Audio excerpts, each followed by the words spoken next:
It looks like you guys are stuck with me tonight. What's up, guys? So, stack of papers in my right hand, beer in my left, and you're probably wondering, what in the hell are we going to be talking about tonight? Well, it's been a grind this year, but it's been a fun grind. And so the stack of papers is roughly most of the invoices that I've done so far this year. And I want to give you guys a little bit of insight on how I kind of find work, some of the work I've done, and we'll kind of run through that. This is more of just a encouraging podcast for those that are out there doing exactly what Lowell Productions is doing. In the midst of creating a video production company, marketing company, you name it, a jack of all trades really brought in to help elevate companies and businesses do more visual storytelling. So if that's something that you're interested in, cheers, as we spend some time talking about how to get work, how to not get work, and how to keep clients, and how to build a better portfolio. Cheers.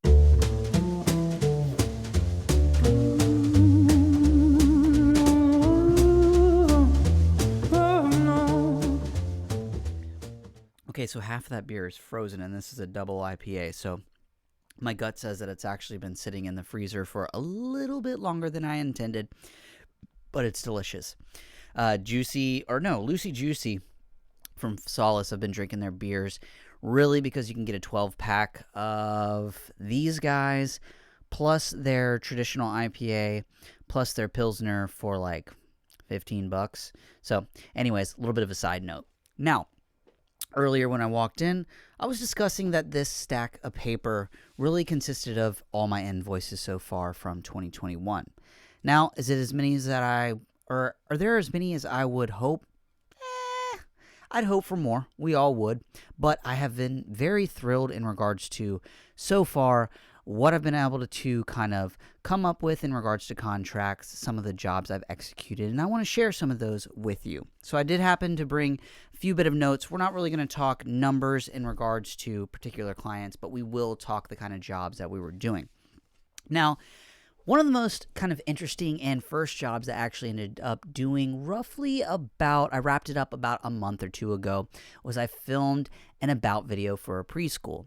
Now, we all are familiar with the current situation that's going around the world or even the country. So a lot of schools are kind of re-implementing kind of the students and the teachers and even the parents back into their new, work or school flow, you name it. So a lot of parents have a lot of questions, and a lot of teachers and faculty and just schools in general, they do have a lot of answers and new kind of ways that they're going to be conducting kind of their day-to-day.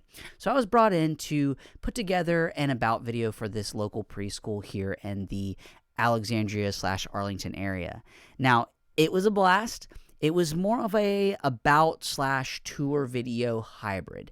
You can actually go on their website, earlyyearspreschool.com, and you can check it out. But I just wanted to tell you guys, for those that are out there looking for work, or you're looking for particular kind of niches that it just might not really come to mind, just take in consideration the political environment. A lot of schools, they're really having to kind of come forward and tell parents and things how they're going to implement and how they're going to do their day-to-day. Now, I know that's going to be based upon states, but the whole point is, you're looking for work, you're looking for a job in 2021. I was able to find a nice little contract to do an about video. It ended up roughly being about 12 minutes. Now, my first intention was roughly a 5 to 8 minute video. The client ended up wanting more of a tour plus an about video. So it ended up being a win-win. They went with my about approach plus a tour. We smashed it all together, and the parents were thrilled, the client was thrilled, and the school overall really loved the video. So that's something to keep in mind for 2021. Some of you guys that are out there, you're looking for work, you're having a hard time finding stuff, just take in consideration.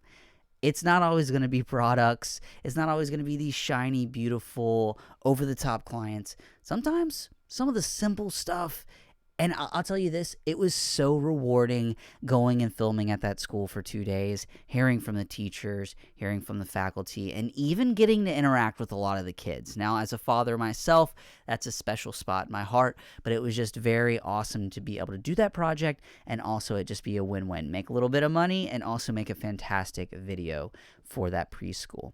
Which then leads me into kind of the second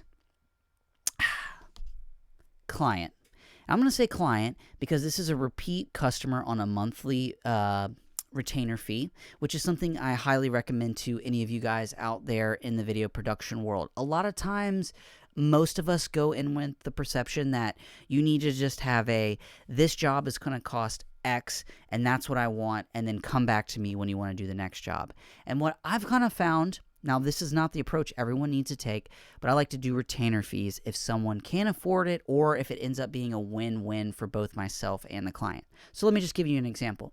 Let's say, for instance, this particular client, and I actually can say it's Magnolia Design Company. I make 6 videos a month for them for a particular dollar amount. Now, those are going to be more product, not review videos, more just product videos where I'm showcasing it, I'm showing how it's being used, things of that nature. I'm not talking, it's just being filmed, but we're on a retainer fee. And the reason that that actually works out better for them is that I'm guaranteed a particular amount per month, and they're guaranteed a particular amount of videos per month. Now, I could charge them per video, but then it gets really tricky, and it's one of those situations where, do I undercut myself? Do I overprice the video? You know, it really becomes a tough spot to come up with a happy medium, especially when you're doing more than one particular video for a client per month.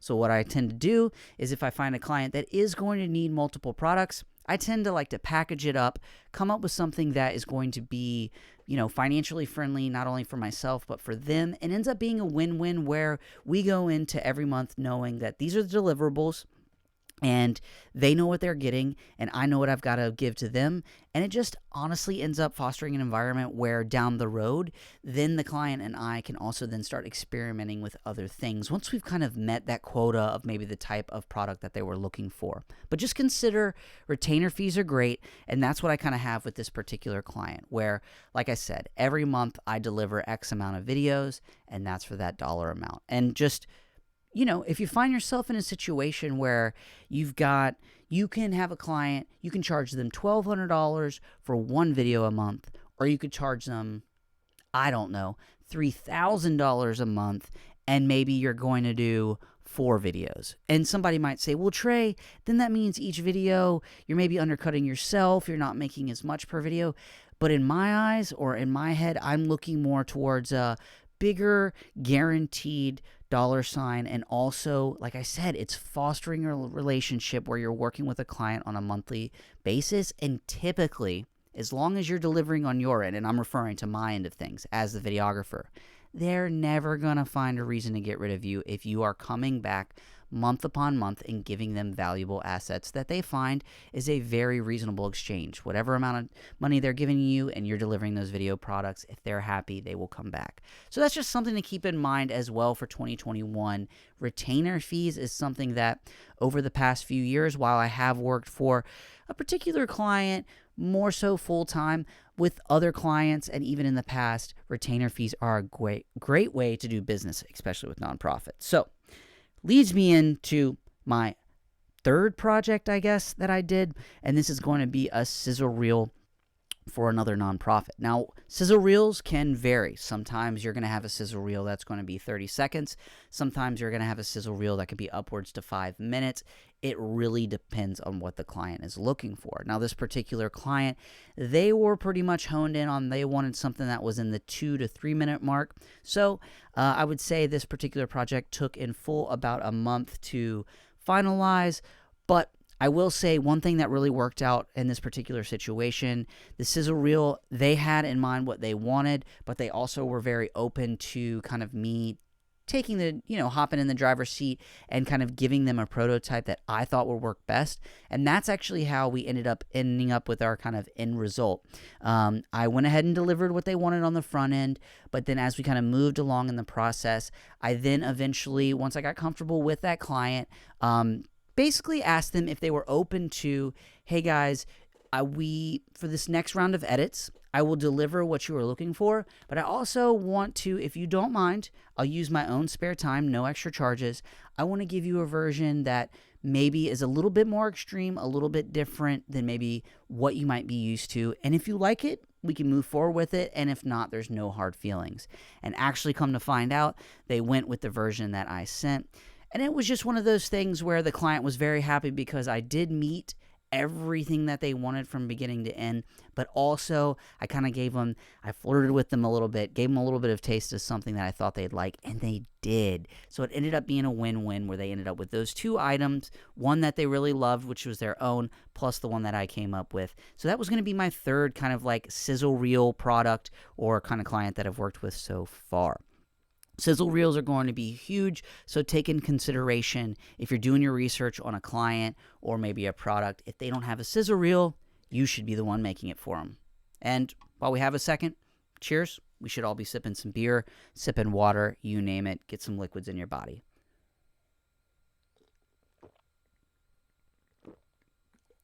Holy crap, you're still frozen. It's freaking delicious, though. Okay. Project number 4, another sizzle reel. This one, a little bit different. This sizzle reel was actually for a nonprofit, but this particular video was a sizzle reel to drive people to an event. So it's going to actually start off with a problem, and the solution is going to this particular event. Now, unfortunately, I can't disclose this client, but it was roughly a 1.5-minute video. Very, very kind of hard-hitting music. If anything, I would say the thing that probably took the longest of this particular product was finding the music that not only kind of really created the feeling that we want, but also left people, which we like to call with the CTA, a call to action, that made them want to go to this particular event. So sizzle reel or product number 4 was a sizzle reel to drive people to an event. And I had some fun with that, and the turnaround was roughly about a week on that. Client came to the table with a little bit of an idea of what they wanted, and once again, allowed me to expand upon, what I thought would work best. So I've probably said this several times already, but when it comes to those clients, meet their needs, but also if you have the time and you got the stones to do it, because here's what you got to do. You got to read the temperature in the room. If you know that this might piss someone off, don't do it. But if you're kind of getting the sense that the client is happy, but they feel like there could be more, and you know that you could bring that to the table, you need to take the initiative to spend the extra time, the extra hours to create what they want and create something that you think they really want. Because if you give them what they really want, the next time they come around, you might not even actually go through the original process. They might come directly to you and said, hey, last time you delivered exactly what we wanted and we didn't even know it. So this time, give us what you want. So it's just something to keep in mind. So we hit up preschool, product review videos, 2 sizzle reels, and that leads me in to another project that's been pretty interesting and fun, and these are 30-second ads. Can't really tell you which particular arena that they're in, but they were 30-second ads. I did 3 of them with a turnaround of 1 week. And let me be the first one to tell you, this was not only lucrative, this was fun. They were happy. It was a win-win. And also, I got to have a little bit of a budget for some voiceover work, which is really fun. If you have a little bit of budget in regards to your projects, let's just say $100 can get you a really professional voiceover. So for you guys that are out there, you're doing your own video production work, and you're really looking to impress a client, put yourself in your budget, $100 aside, whether you need to tack it on, whether you either embed it in the cost, or maybe you even on the front end say to the client, hey, if you'd like a professional voiceover, the budget would roughly be this. Just consider that as well as something to start implementing into your projects. Professional voiceover, good solid audio. When I tell you these videos, I had my voice as a placeholder, but then when we went out and got the professional, it was just, client was happy, everyone was happy. Very, very win-win situation. So 30-second ads, like I said, Go out there, do your research on particular people that you'd like to work with, and just remember, we always want to work with people we want to work with, but there are going to be jobs out there that if you are looking to work, you can find it. So just take that in consideration. But those 30-second ads, they're going to be intense and there's going to be a quick turnaround, but they're very lucrative and you can have some fun with them. And then it really just leads me into my final 2 projects that I've been working on pretty much since the beginning of the year. Crate Performance, which is a gym that I've been teaming up with. We have now done 2 ads. We have done a YouTube video, which we're going to be starting a YouTube channel and series with Crate. They have been great. I still haven't gone in there and done any photography, but they are a client that, it's a friend of mine. A little bit of pay is involved, but this is more of an experimenting ground. And the reason I bring up Crate as a client is this is something that I'm directly talking to you if you've made it this far and you're into video production and maybe you're having a hard time finding work. Go find friends, family, somebody that you know that's a business owner or works for a company that could use some video production, and you're going to do some free work for them. And why? Because that's the way you're going to get your foot in the door. And you're going to impress them, and when you do so, that is when that relationship, it's sparked, it's in, you're locked in, and you need to move forward, and you use that as an experimenting ground. Crate has been fantastic because basically at this point, Gretchen and I have a agreement where I come to her with every idea that I want to do. Now, at this point, all ideas are pretty easy because they haven't done anything, but it's just nice knowing that I'm actually completely in charge of this person's business branding when it comes to the whole video side of things. So find a company, find a nonprofit, a church, a friend, a family member, you name it, put your stamp on there. Look, if it's free work, most people are going to accept it. And even if you're in that beginning phase where your work might not even need to see the light of day, having someone else giving you feedback other than yourself and being able to kind of film other people really is just going to position yourself where you're going to start moving in the trajectory of making better video production, to be honest. And then last but not least, this is a project that I did last weekend, and it was my first wedding of the year. Went to North Carolina, did pretty much a 48-hour drive to North Carolina, film, hop in the car and come back. It was a grinder of a wedding, but my goodness, it was beautiful. In the mountains, flew the drone, took the GH5, GH4. My buddy Jesse Anderson was shooting with me. He brought his new Panasonic S5, so I'm going to be able to take a look at footage like that. Weddings. If you've never done one, you need to. They're extremely, extremely demanding. They're terrifying in the moment, but they're absolutely beautiful to document. The venues are amazing. There's great money to be made. And overall, when it comes to editing wedding footage, it's just a very positive, beautiful looking kind of vibe going on. So I think a lot of people, if you're new to video production and you're looking for work, weddings are going to be a spot where you definitely can thrive. Now, that being said, there are good wedding videos and there are bad. And if you're in that kind of like limbo where you might be shooting bad videos, you're going to have to do them for free, and you're going to just have to tag along, be in the background, work out the kinks, a few times before you start charging, because the one thing you don't want to do is charge someone a buttload of money and deliver just a piece of junk wedding video, because you only get one shot at it, and that's just the main thing with weddings. It's only one time. All these moments are only going to happen once, so you've got to be on point. But I love weddings. It was the first one of the year. I have a few more up on the calendar already and look forward to doing more. But hey, guys, this is pretty much how I make money these days. And you can do the same. Look, if I can do it, you can do it. It's not going to be easy. That is not what I'm here to say. It's going to be a grind. But the more time and effort you put forward, everything that you see on this piece of paper, it didn't exist roughly a few months ago. It's all been created out of, honestly, phone calls and relationships. And, if you're in that boat where you're either wanting to start a video production company, you're like myself, you're in the midst of just trying to survive, join along, conversation. comments, questions, concerns in the comment section below. But don't be discouraged. Be open to try new things. Be open to do free work. Be open to collaborate. And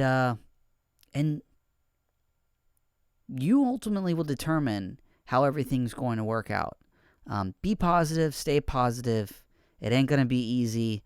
And the best way I can put it is, me and my buddies used to joke about this. If you're in the midst of suck, it's almost a great place to be. And it's probably going to sound weird, but if you're in the suck, you are so close to something amazing happening that you just, sometimes I've got to tell myself that over and over, that for everything that comes bad, there is so much good waiting if you can just power through. So, yeah, Gear and Beer episode number, God, I think we're on number 12, baby. And I went for 20 minutes. Oh, boy. Hopefully you guys don't hate me. But I hope you enjoyed that. I hope you get a little bit of an insight on like what I'm up to. I love YouTube, but YouTube doesn't pay the bills. Video production, shooting weddings, doing everything I list off there. Supports my family, pays for the bills, keeps the lights on, and keeps me in a situation where I can do this and talk to you directly. So cheers. As always, thanks. If you like the content, go ahead and hit that like button. If you like the content I keep creating on this channel, go ahead and hit that subscribe button. And I know I repeated myself twice, so I think you should really subscribe. And I'll see you guys in the next video.